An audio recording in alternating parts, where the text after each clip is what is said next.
المكتب التعاوني للدعوة والإرشاد وتوعية الجاليات بأبها.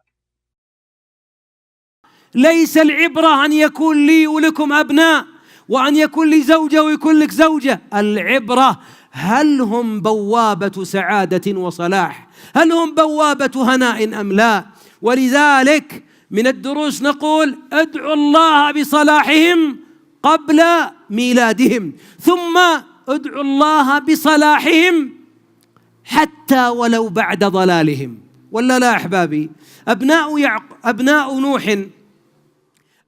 نوح عليه الصلاة والسلام كانوا 4 أيام، وهو الرابع قال له نوح اركب معنا ولا تكن مع الكافرين. قال سآوي إلى جبل يعصمني من الماء. يعني نبي عنده 4 عيال أصلحوا 3 وباقي 1، لا تحزن. لكن هل نوح عليه السلام ترك دعوة ابنه؟ ترك نصيحة ابنه؟ ترك الدعاء لابنه؟ لا.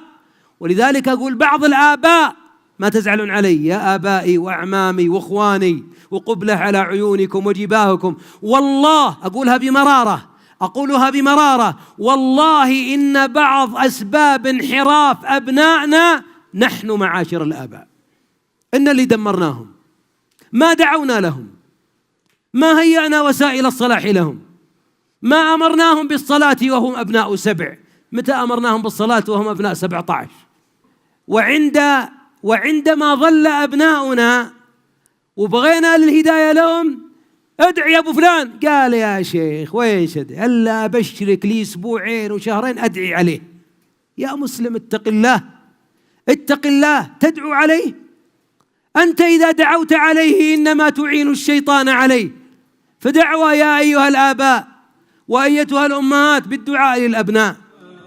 دعاة للهدى دنيا ودينا على منهاج خير المرسلين، وبالحسنى نشق سبيل رشد إلى جنات رب العالمين.